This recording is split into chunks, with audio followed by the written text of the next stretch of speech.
ఇది ఇందిరమ్మ ప్రభుత్వం, ప్రజా ప్రభుత్వం, పారదర్శకంగా సాగుతున్నటువంటి ప్రభుత్వం. ఈ రోజున ఎన్నో కార్యక్రమాలు జరుగుతూ ఉన్నాయి. మీ కళ్ళారా మీరే చూస్తూ ఉన్నారు. రాష్ట్రం ఎన్ని ఆర్థిక ఇబ్బందులు ఉన్నా కూడా గడచిన 10 సంవత్సరాల బీఆర్ఎస్ పార్టీ కేసీఆర్ పుణ్యమా అని చెప్పని రాష్ట్రాన్ని అధోగతి పాలు చేసి బాధ్యత రాహిత్య పరిపాలన చేసి రాష్ట్రాన్ని అప్పుల కుప్పగా మార్చిన తర్వాత కూడా ఈనాడు గౌరవ ముఖ్యమంత్రి రేవంత్ రెడ్డి గారి నాయకత్వాన చెప్పిన ప్రతి మాట కూడా నిలబెట్టుకునేటువంటి కార్యక్రమం జరుగుతూ ఉంది.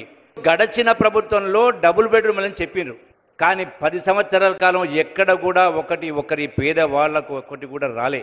ఈనాడు 22,000 కోట్ల రూపాయలతోటి రాష్ట్రంలో 4,50,000 ఇందిరమ్మ ఇళ్ళు మన అంటే ప్రతి నియోజకవర్గానికి ఇలా కొల్లాపూర్ కూడా 3,100 ఇళ్ళు అంటే సుమారుగా 170 కోట్ల రూపాయల నిధులు కేటాయించి పేదవాళ్లకు ఈనాడు ఇల్లు కట్టించే కార్యక్రమం జరుగుతూ ఉంది. ఇది చిన్న విషయం కాదు.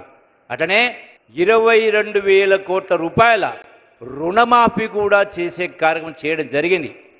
అంతేకాదు రైతాంగం పండించినటువంటి వడ్లకు, సన్న వడ్లకు క్వింటల్కు 500 రూపాయల బోనస్, పేదవాళ్లకు సన్న బియ్యం ఇస్తూ గ్యాస్ సిలిండర్లు 500 బోనస్. ఇలా కొందరు బీజేపీ నాయకులు నిన్న కూడా మాట్లాడుతూ ఉన్నారు. ఏం చేసింది కాంగ్రెస్ ప్రభుత్వానికి కింద? అసలు బీజేపీ ప్రభుత్వానికి, బీజేపీ పార్టీ నాయకులకు మాట్లాడేటువంటి నైతిక అర్హత లేదు. 20 సంవత్సరాల క్రితం తెలంగాణ ఉద్యమం ఉరుతులవుతా ఉంటే ఆనాడు కేంద్ర ప్రభుత్వం బీజేపీ దేశంలో 3 కొత్త రాష్ట్రాలు ఇచ్చి తెలంగాణ రాష్ట్రాన్ని పక్కన పెట్టింది. ఈనాడు సోనియా గాంధీ గారి పుణ్యం మూలాన పెద్ద మనస్తోటి, ఎందుకంటే తెలంగాణ ఇస్తే ఆంధ్రాలో, తెలంగాణలో కాంగ్రెస్ పార్టీకి రాజకీయంగా నష్టం జరుగుతుందని తెలిసి కూడా కన్న తల్లిగా తెలంగాణ ఉద్యమంలో కన్న బిడ్డలు ప్రాణాలు పోట్టుకుంటే ఆ కన్న తల్లుల కడుపు కోత ఎట్టుంటుందో తెలిసిన కన్న తల్లిగా సోనియా గాంధీ గారు పెద్ద మనసు చేసుకొని ఇలా తెలంగాణ రాష్ట్రం, కాంగ్రెస్ పార్టీ తెలంగాణ రాష్ట్రానికి ఇవ్వడం జరిగింది. ఇలా తెలంగాణ రాష్ట్రం వచ్చింది కాబట్టే, తెచ్చుకున్నాం కాబట్టే ఈనాడు ఇన్ని రకాల అభివృద్ధి సంక్షేమ కార్యక్రమాలు ఒక్కొక్కటిగా మీకు అందుతూ ఉన్నాయి.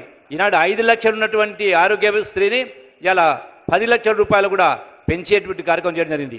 200 యూనిట్ కరెంటు కాల్స్తే 0 బిల్లు కట్టాల్సినటువంటి అవసరం లేదు.